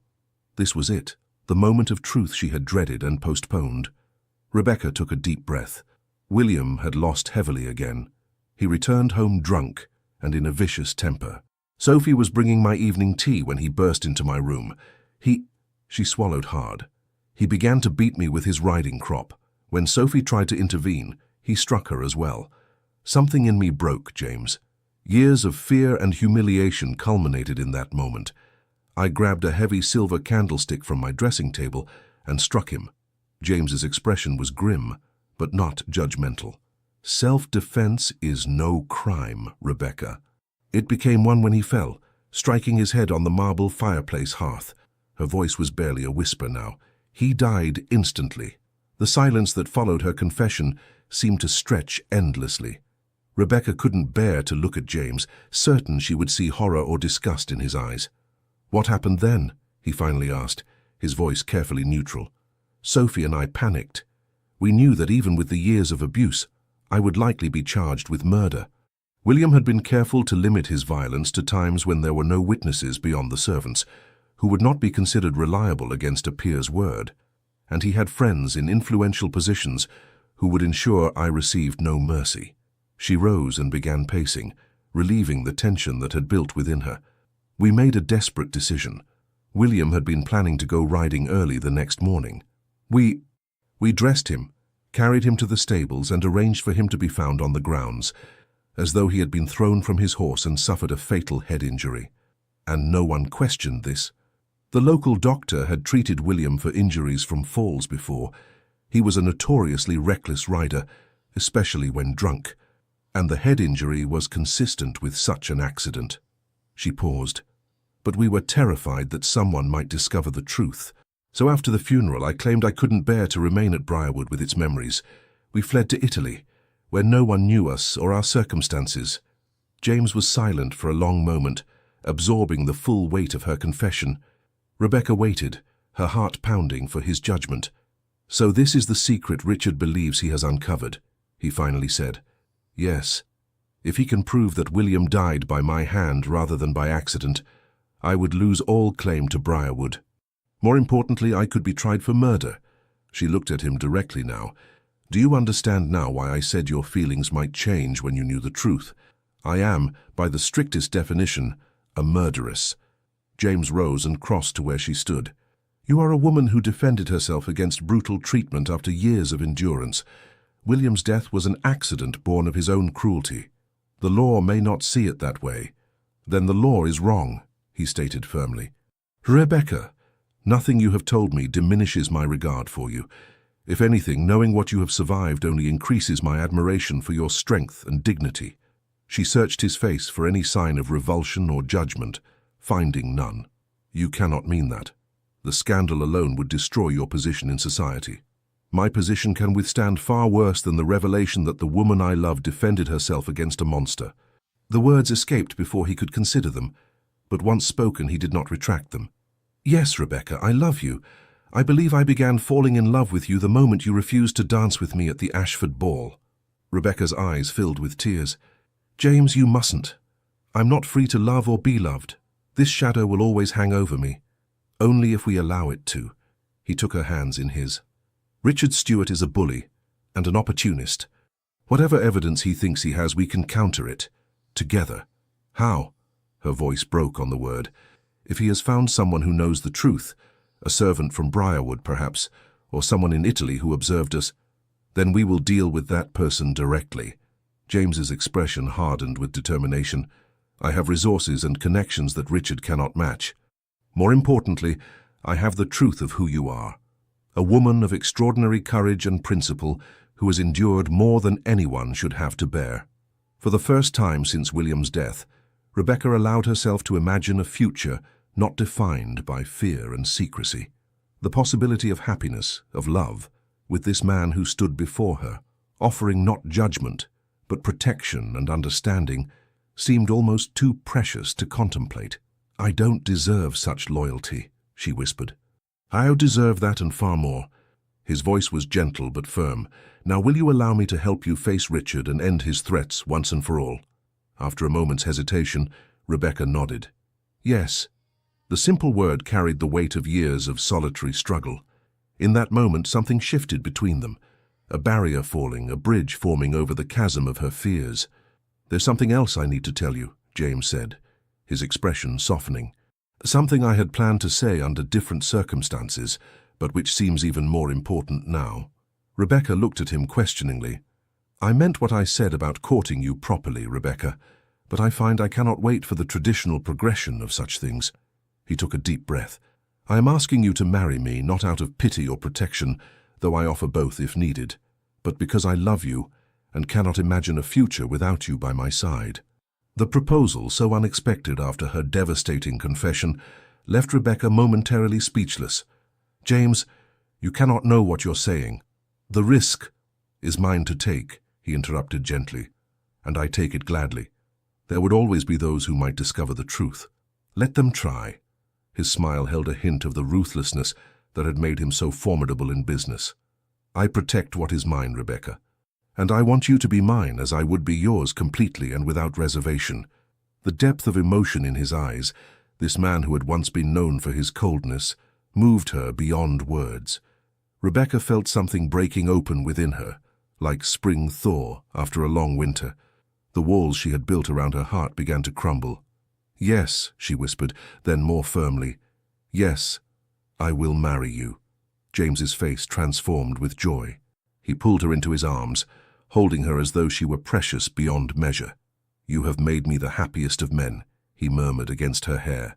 When they finally separated, Rebecca felt lighter than she had in years, despite the threat still hanging over them. "What do we do about Richard?" she asked. "We confront him directly," James said, his expression determined. "But first, we ensure we have every advantage. Tell me everything you know about his supposed evidence." They spent the next hour strategizing, piecing together what Richard might have discovered and how they could counter it. When Elizabeth returned from her walk in the gardens, she found them seated together on the settee, hands intertwined, faces animated with purpose rather than fear. "Well," she said, observing their changed demeanor, "I see the truth has been shared and received with understanding. Thank heavens." Rebecca smiled at her friend. "James has asked me to marry him, Elizabeth, and I have accepted." Elizabeth's joyous response momentarily banished the shadow of Richard's threat. As the three friends shared luncheon in Briarwood's faded dining room, Rebecca allowed herself to hope that perhaps, after all her trials, happiness might finally be within her grasp. That hope was tested sooner than expected. As they prepared to return to London the following morning, a messenger arrived with an urgent communication.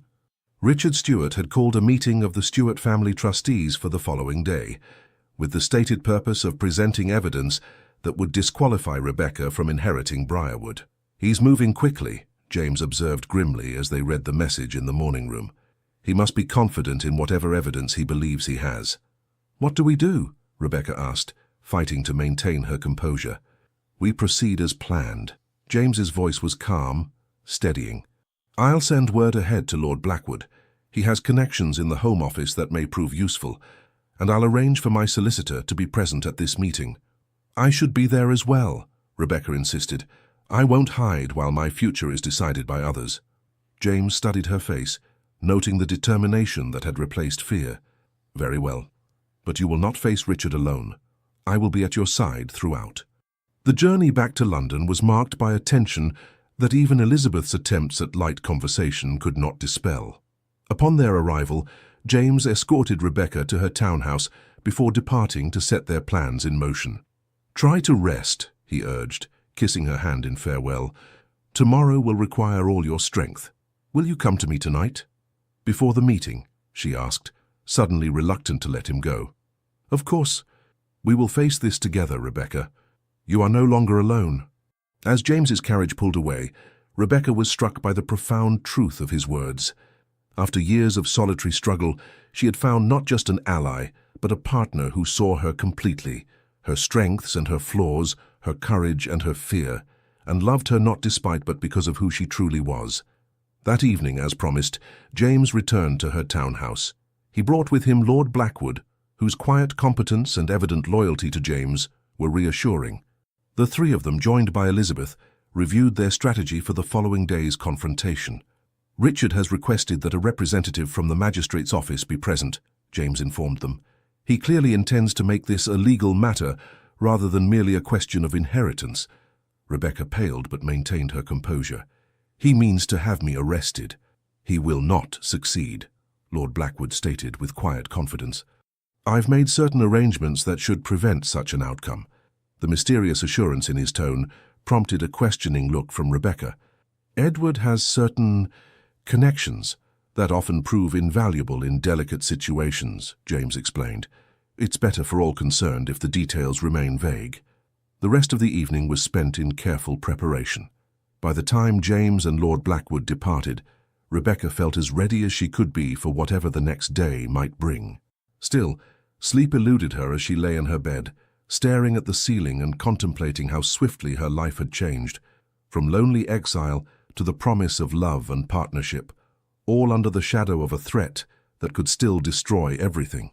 The next morning dawned grey and drizzling, fitting weather for the confrontation ahead. Rebecca dressed with particular care, choosing a gown of deep burgundy that conveyed both dignity and authority. Sophie helped arrange her dark hair in a simple but elegant style. "You look ready for battle, my lady," the maid observed. Rebecca met her eyes in the mirror. "In a sense, I am. But this time, I'm not fighting alone." James arrived precisely at the appointed hour, his formal attire and resolute expression matching her own battle-ready appearance. In the carriage on the way to the solicitor's office where the meeting would take place, he took her hand. "Whatever happens today," he said quietly, "remember that you are not defined by a single moment of desperate self-defense, but by every choice you've made since. Choices of dignity, resilience, and integrity." Rebecca squeezed his hand in silent gratitude for words that steadied her nerves and strengthened her resolve. The meeting room at Ainsworth and Son was already occupied when they arrived. Mr. Ainsworth rose to greet them, his expression concerned but professional. Lord Richard Stuart sat at one end of the long table, flanked by his own solicitor, and a stern-looking man whom Rebecca assumed was from the magistrate's office. To her surprise, Lord Blackwood was already present, engaged in quiet conversation with another gentleman in official-looking attire. "Ah, the happy couple," Richard drawled as they entered. "How touching! Though I fear your romance may be short-lived, Countess, once today's evidence is presented." "Lord Richard," James acknowledged coldly, "I trust you will conduct yourself with the decorum expected of a gentleman, despite all evidence suggesting that term may be misapplied in your case." Richard's smile faltered slightly at the thinly veiled insult. "Strong words from a man about to discover he has pledged himself to a murderess." "That is quite enough," Mr. Ainsworth interjected firmly. "This meeting will proceed with proper decorum or not at all." Once everyone was seated, the family trustee, a distinguished older gentleman named Sir Henry Blackwell, called the meeting to order. "We are gathered to address Lord Richard Stuart's claim that the Countess Rebecca Stuart is disqualified from inheriting Briarwood Estate under the terms of the entailment. Lord Richard, you may present your evidence." Richard rose, a look of triumphant malice on his thin face. "Thank you, Sir Henry. My evidence is both compelling and disturbing. I have here sworn testimony from a woman named Maria Rossi, who was employed as a housemaid at the villa in Florence, where the Countess resided after her hasty departure from England." He placed a document on the table. "Signorina Rossi testifies that she overheard a conversation between the Countess and her lady's maid, Sophie Martin, in which they explicitly discussed their role in the death of the Earl. According to this testimony, the Earl did not die in a riding accident but was killed by the Countess in their bedchamber, after which they staged his body to appear as though he had fallen from his horse." A murmur ran through the room. Rebecca sat perfectly still, her face a mask of composure despite the hammering of her heart. "Furthermore," Richard continued, "I have obtained correspondence between the Countess and her lady's maid during a brief separation, which contains veiled references to their shared burden and the importance of maintaining their agreed account of events. While not explicit, these letters take on a sinister meaning when viewed in light of Signorina Rossi's testimony." He produced several letters with a flourish. "In short, gentlemen, the Countess is guilty not merely of abandoning her duties as the Earl's wife, grounds enough to invalidate her inheritance, but of a far more serious crime, the murder of her husband." "A most dramatic accusation," James commented, his voice cool and steady. "Perhaps we might examine this supposed evidence more closely." The magistrate's representative, Mr. Thornton, reached for the documents. Indeed. May I? Richard handed over the testimony and letters with an air of confidence. Mr. Thornton read them carefully, his expression thoughtful. These are serious allegations, he said finally. However, I note several concerns. First, this testimony is not properly witnessed according to English law. Second, it comes from a single source who, by her own admission, overheard a conversation in a language not her native tongue. Third, these letters contain no explicit admission of wrongdoing, merely vague references that could be interpreted in numerous ways. Richard's smile faltered. The implications are clear enough when taken together. Implications are not evidence, my lord, Mr. Thornton replied firmly.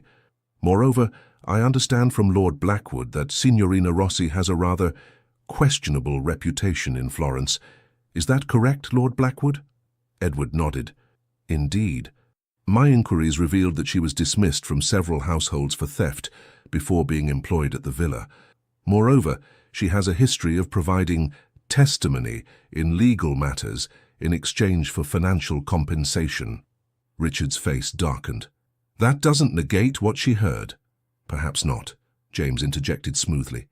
But it does call into question her credibility, particularly when weighed against the official determination of the Earl's death by a qualified physician and the consistent testimony of numerous other witnesses. He produced a sheaf of documents. I took the liberty of gathering statements from the Earl's valet, the stable-master, and 3 other servants who were present at Briarwood on the night in question and the following morning. All confirm that the Earl announced his intention to ride early, was known to be drinking heavily, and was discovered on the grounds having apparently fallen from his horse. Sir Henry accepted these documents, reviewing them with evident interest. These appear to be in order. Furthermore, James continued, I have here a detailed statement from Dr. James Wilson, who examined the Earl's body and determined the cause of death to be consistent with a riding accident. Dr. Wilson specifically notes the pattern of injuries and their compatibility with a fall from horseback at speed. Rebecca watched in amazement as James systematically dismantled Richard's case. Each piece of evidence he presented had been gathered in the brief time since her confession, a testament to his resources and determination to protect her. This is absurd, Richard protested, his composure beginning to crack. The woman killed her husband. She admitted as much to her maid. According to one dubious witness whose testimony would not stand in any proper court, Lord Blackwood observed calmly. The magistrate's representative cleared his throat. In light of the conflicting evidence and the substantial documentation supporting the original determination of accidental death, I see no grounds for pursuing a criminal investigation at this time. Richard turned on him, his face mottled with rage. For you've been bought. The Duke has used his influence to— That is quite enough, Lord Richard, Sir Henry interrupted sharply. Such accusations are both unseemly and potentially libelous. Mr. Thornton rose, his expression stern. I assure you, my lord, my assessment is based solely on the legal merits of the evidence presented. Should you wish to pursue this matter further, you are welcome to appeal to my superiors, though I caution that making unfounded accusations against a peer of the realm might lead to consequences you would find unpleasant. Richard's gaze darted between the assembled faces, finding no allies. His solicitor was studiously avoiding eye contact, clearly recognizing that their case had collapsed. As for the matter of the inheritance, Sir Henry continued, having reviewed all documents pertaining to the entailment, I find no grounds to invalidate the Countess's claim to Briarwood. She was the Earl's lawful wife at the time of his death, and the estate passes to her under the terms of both the entailment and his personal will.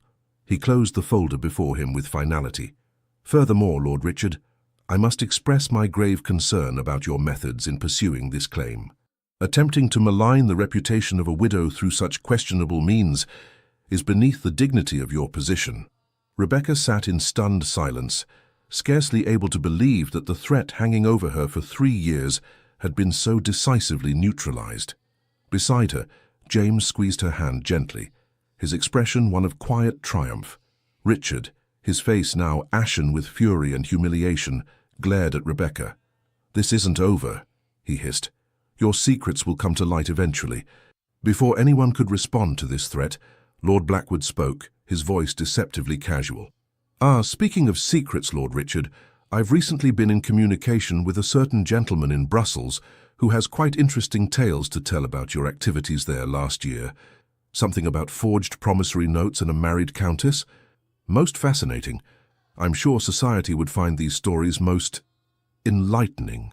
Richard blanched, his mouth opening and closing without sound. I suggest, Lord Blackwood continued pleasantly, that you consider relocating to your hunting lodge in Scotland for an extended period. The Highland air is said to be excellent for clearing one's mind and adjusting one's priorities. The threat was unmistakable despite its polite delivery. Richard looked as though he might protest, but after a moment of tense silence, he gathered his papers and stormed from the room, his solicitor hurrying after him. As the door closed behind them, Rebecca released a shaky breath. "Is it truly over?" James nodded. "Richard won't risk further accusations, not with what Edward has on him. And without his claims, there is no case against you." Sir Henry approached them, a kind smile on his weathered face. "Countess Stuart, I believe congratulations are in order, not just for your vindication today, but for your engagement as well. The Duke is a fortunate man." "The fortune is entirely mine, Sir Henry," James replied, his eyes on Rebecca, "and I intend to ensure the Countess never again has cause to doubt her security or happiness." The aftermath of the meeting saw Rebecca and James returning to her townhouse, where Elizabeth and Sophie awaited news with barely contained anxiety. When Rebecca announced their victory, the relief in the room was palpable. "It's truly over?" Sophie asked, tears in her eyes. "Thanks to James and Lord Blackwood, yes." Rebecca turned to her fiancé with wonder. "I still scarcely believe how quickly you assembled the evidence needed to counter Richard's claims." James smiled. "Money and influence have their uses, particularly when deployed in a righteous cause." "And the letters?" she asked. "The ones Richard claimed were incriminating, were, as Mr. Thornton noted, vague enough to be interpreted in multiple ways. Without Signorina Rossi's testimony to provide context, they proved nothing." Elizabeth, who had been watching her friend closely, moved to embrace her. "You're free, Rebecca. Truly free to live and love without fear." The realization washed over Rebecca like a cleansing wave.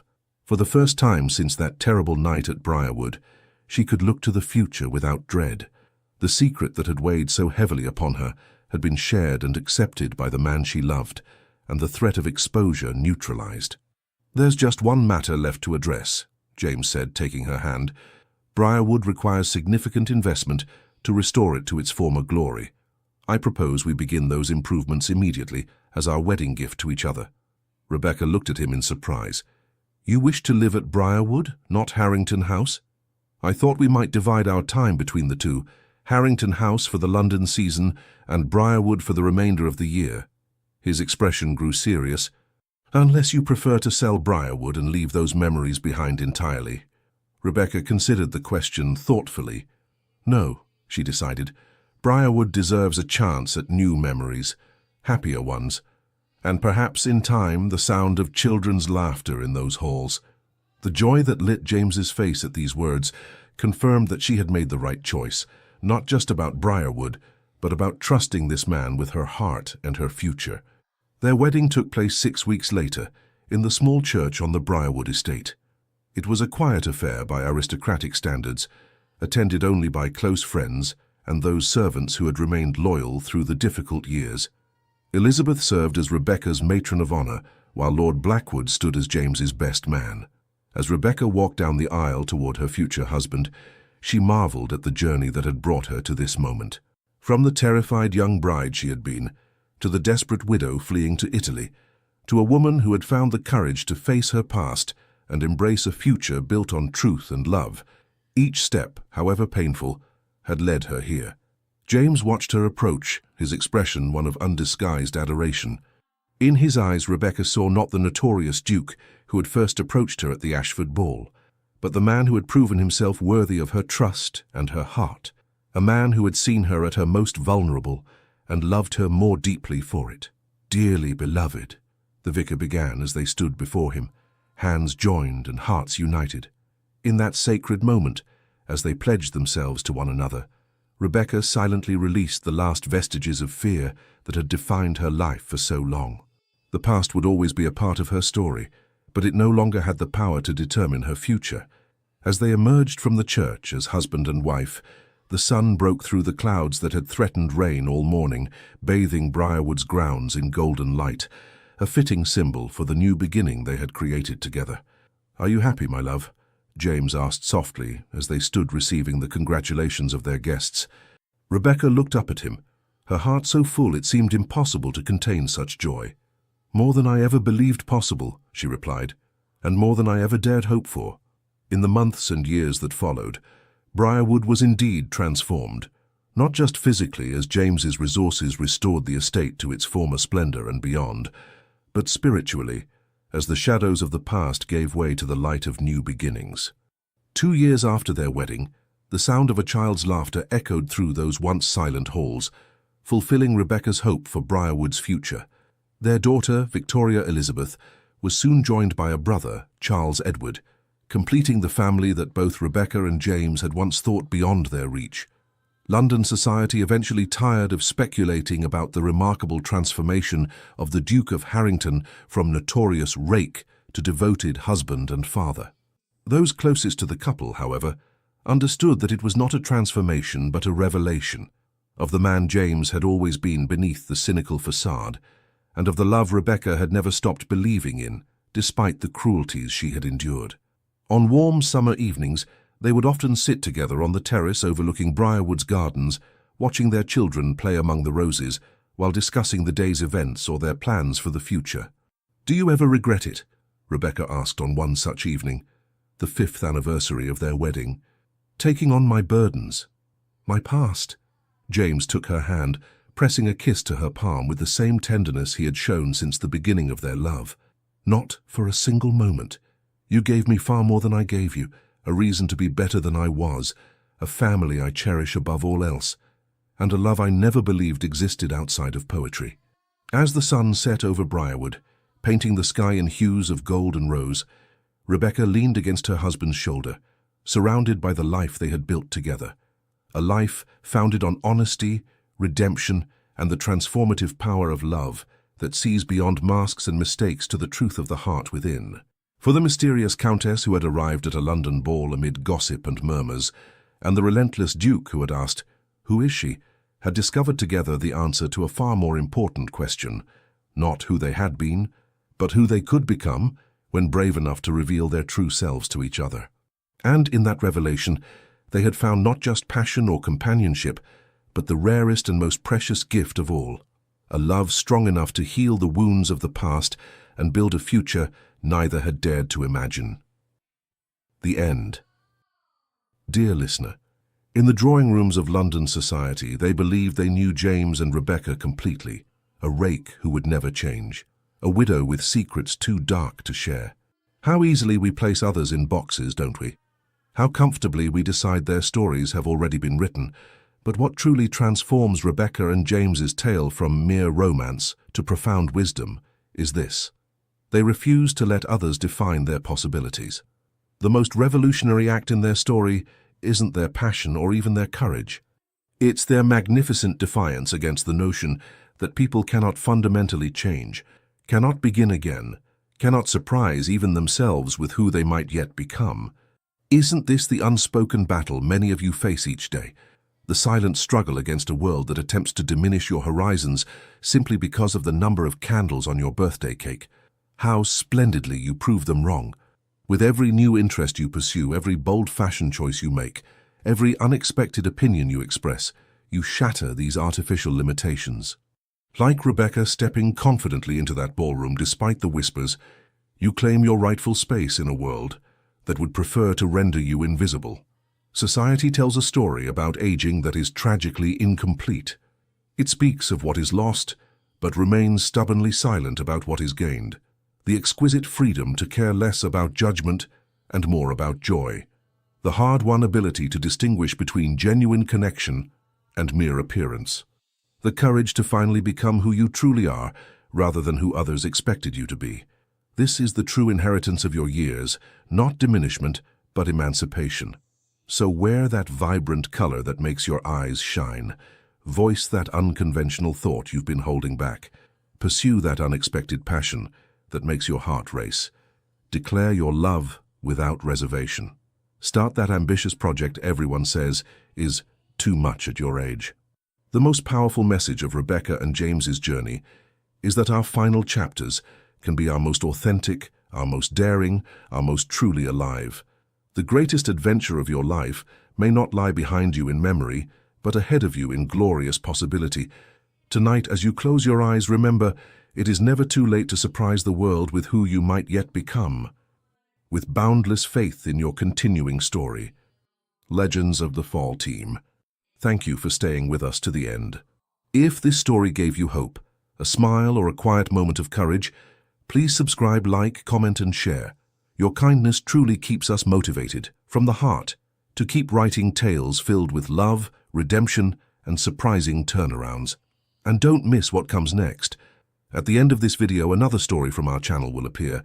Click it, and be surprised by more emotional journeys like this one.